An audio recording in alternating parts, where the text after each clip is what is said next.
একবার আপনারা বাড়িতে ছানা ছাড়া এইভাবে মালাই জিলাপি তৈরি করে খেয়ে দেখুন। কথা দিচ্ছি একবার তৈরি করলে বারবারই এভাবেই আপনারা তৈরি করে খাবেন। নমস্কার বন্ধুরা, কেমন আছেন আপনারা সবাই? আশা করছি সবাই অনেক ভালো আছেন। আজকের রেসিপিতে তৈরি করে দেখাবো নরম তুলতুলে মালাই জিলাপি। এই জিলাপি তৈরি করতে একদমই ছানার প্রয়োজন নেই, ঘরোয়া উপকরণে আপনারা তৈরি করে নিতে পারবেন। যাকেই বানিয়ে খাওয়াবেন সে কিন্তু বারবার রেসিপি জানতে চাইবে। তো আজকের রেসিপিটিও আপনাদের কাছে আশা করি অনেক বেশি ভালো লাগবে। তো চলুন বন্ধুরা, শুরু করে দিই আজকের রেসিপি।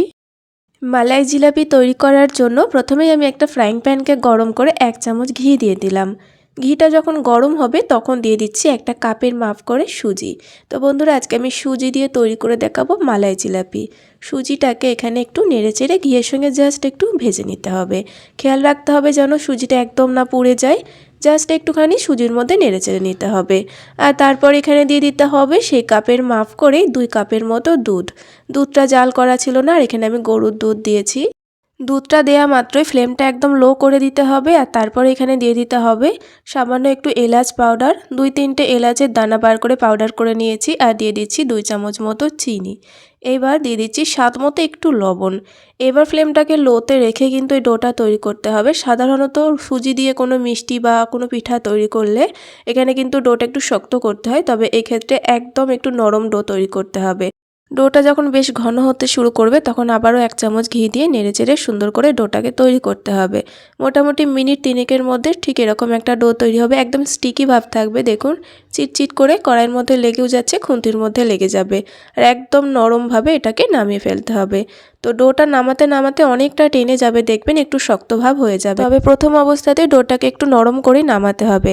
ডোটা নামানোর পরে মিনিট 2-এর মতো ঠান্ডা করে নিয়েছি। এখন কুসুম গরম আছে, হাতের মধ্যে সামান্য ঘি দিয়ে এখন মেখে নিচ্ছি খুব সুন্দর করে। একদম স্মুথ করে মেখে নেবেন, তাহলে কিন্তু জিলাপিগুলো খেতে বেশি ভালো লাগবে। তো ডোটা এখানে আমি খুব সুন্দর করে মেখে নিয়েছি। তো এবার এই ডো থেকে বেশ একটু মিডিয়াম সাইজ করে লেচি কেটে নিতে হবে প্রথমে। যেহেতু জিলাপিগুলো একটু মোটা টাইপের তৈরি হবে, তাই প্রথমে একটু বেশ মিডিয়াম সাইজ করে লেচিগুলোকে কেটে নিতে হবে। আর তারপরে কিন্তু এখানে আমি জিলাপিগুলো তৈরি করে নিয়েছি, খুবই সহজ। এইভাবে একটুখানি লম্বার একটু মোটা করে প্রথমে বানিয়ে নিতে হবে। এইভাবে ঠিক আপনারা বানিয়ে নেবেন। আর তারপরে যেমনটা জিলাপি হয় সেভাবে কিন্তু বানিয়ে নিতে হবে। এভাবে প্যাঁচ দিয়ে দিলে খুব সুন্দর জিলাপি তৈরি হয়ে যাবে। আর এই পেছন সাইডটা ঘুরিয়ে খুব ভালোভাবে কিন্তু চেপে বন্ধ করে দিতে হবে। একইভাবে বন্ধুরা আমি সমস্ত জিলাপিগুলোকে রেডি করে নিয়েছি। আর জিলাপির মধ্যে কোনো ফাটল নেই, সেটাও আপনারা দেখে বুঝতে পারছেন। এরকম একদম স্মুথ তৈরি হবে। এইবার প্রথমে জিলাপিগুলোকে হালকা একটু ভেজে নেব। তার জন্য সাদা তেল আমি গরম করে নিয়েছি বেশ ভালোভাবে। যেহেতু সুজি দিয়ে তৈরি করেছি তাই তেল কিন্তু খুব ভালোভাবে গরম করতে হবে। আবার খুব যে ধোঁয়া ওটা গরম করবেন সেটাও কিন্তু নয়, মিডিয়াম জাল রেখে ভালোভাবে গরম করে নেওয়ার পরে জিলাপিগুলো দিয়ে দিলাম। এবার মিডিয়াম ফ্লেম রেখে 2-3 মিনিট মতো একটু ভেজে নেব। এই জিলাপিগুলো একদম লাল করে ভাজা হবে না, তবে বেশ একটু ভালোভাবে ভেজে নিতে হবে, যাতে ভেতর থেকে জিলাপিগুলো বেশ একটু সুন্দরভাবে ভাজা হয়ে সুজির গন্ধটা চলে যায়, মানে কাঁচা গন্ধটা চলে যায়। আবার খুব বেশি ভেজে ফেললে কিন্তু তখন মালাই ঢুকবে না ভেতর পর্যন্ত। তো এখানে আমি মিনিট 3-এর মতো হলো বেশ সুন্দর করে একটু ভেজে নিয়েছি। একদম হালকা একটা লালচে কালার এসেছে। এখন আমি নামিয়ে ফেলছি সমস্ত জিলাপিগুলো। আর আপনারা জিলাপিগুলো এই পর্যায়ে লাল লাল করে ভেজে রসের মধ্যে দিয়েও খেতে পারেন, তবে এরকম অবস্থাতে ভেজেও কিন্তু রসে দিয়েও খেতে পারেন, অনেক সুস্বাদু হয় খেতে। তো জিলাপিগুলো আমি দেখিয়ে দিলাম সমস্তগুলো ভেজে নামিয়ে নেওয়ার পরে সব শেষে আমি একটা ক্ষীর তৈরি করছি। সেই কাপে মাপ করে 1 কাপ গরুর দুধ দিলাম। দুধটাকে যখন একটু কুসুম গরম হয়ে আসবে তখন আমি 1 প্যাকেটের মতো আমুল দুধ দিয়ে ভালোভাবে নেড়েচেড়ে মিশিয়ে নিচ্ছি। কুসুম গরম অবস্থাতে দুধটা দিয়ে মিশিয়ে নিতে হবে। আর 10 টাকা দামের আমুল দুধের প্যাকেট এখানে দিয়েছি। তারপরে আবারও আমি 1 কাপ মতো দুধ আর 1 কাপ মতো জল দিলাম। এখানে আমি মোট 3 কাপ মতো লিকুইড ইউজ করেছি। 2 কাপ দুধ আর 1 কাপ জল, চাইলে আপনারা 3 কাপ দুধ দিতে পারেন। এবার নেড়েচেড়ে একটু মিশিয়ে নিলাম। আর তারপরে এখানে মিষ্টি দিয়ে দিচ্ছি, যেমন মিষ্টি পছন্দ করেন আপনারা দিয়ে দেবেন। আমি 2 চামচ মতো মিষ্টি দিয়ে দিলাম। যদি হাতের কাছে খেজুরের গুড়টা থাকে অবশ্যই আপনারা এই সময় দিয়ে দেবেন, তাতে টেস্টটা আরও বেড়ে যাবে। চিনিটাকেও একটু নেড়েচেড়ে মিশিয়ে নিলাম। এইবার যখন জাস্ট এখানে দুধটা ফুটতে শুরু করবে তারপর থেকে জাস্ট এখানে 1 মিনিট মতো ফুটিয়ে নিতে হবে। দুধটাকে একদম ঘন করা যাবে না প্রথমে ঠিক এরকম পাতলা অবস্থাতেই থাকবে দুধটা। তারপরে কিন্তু এখানে বানিয়ে রাখা জিলাপিগুলো দিয়ে দিতে হবে। জিলাপিগুলো দেওয়া মাত্রই ফ্লেমটাকে একটু মিডিয়ামে রেখে দিয়ে খুব সুন্দর করে এখন মিনিট 3 মতো ফুটিয়ে নিতে হবে। আস্তে আস্তে দেখবেন খুব সুন্দরভাবে জিলাপিগুলো নরম হয়ে যাচ্ছে। তো যদি প্রথম অবস্থায় দুধটা ঘন হয়ে যায় তাহলে কিন্তু জিলাপির মধ্যে এই মালাইটা ঢুকবে না। তাই এরকম পাতলা অবস্থাতেই জিলাপিগুলো দিয়ে প্রথমে একটুখানি টকবক করে ফুটিয়ে নিয়ে নরম করে নিতে হবে। তো মিনিট 3 মতো ফুটিয়ে নিলাম।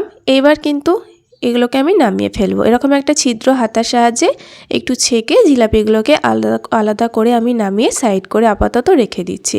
আর তারপরে এই যে বাকি মালাইটা আছে এটাকে কিন্তু এখন একদম হাই ফ্লেম রেখে 2 মিনিট মতো ফুটিয়ে ঘন করে নেব। আর হাই ফ্লেম রেখে ফোটালে কিন্তু অবশ্যই বারবার নাড়াচাড়া করতে হবে। আর এখানে কিন্তু 2 মিনিটের মধ্যে দেখুন মালাইটা আগের থেকে অনেকটা ঘন হয়ে গিয়েছে। যখন এই রকম ঘন হয়ে আসবে তারপরে আবারও কিন্তু সেই দুধে ভেজানো এখানে জিলাপিগুলো দিয়ে দিতে হবে। আর এরপরে একটুখানি জিলাপিগুলো মালাইয়ের সঙ্গে মিশিয়ে দিয়ে ফ্লেমটা মিডিয়ামে রেখে ঠিক এইভাবে তাওয়াটা ধরে ধরে 2 থেকে 3 বার ঝাঁকিয়ে নিতে হবে। আর তারপরে কিন্তু ফ্লেমটাকে অফ করে দিয়ে এটাকে পুরোপুরি আমি ঠান্ডা হয়ে যাওয়া পর্যন্ত অপেক্ষা করব। তাহলে কিন্তু এই মালাই জিলাপিটা খেতে দারুণ লাগবে।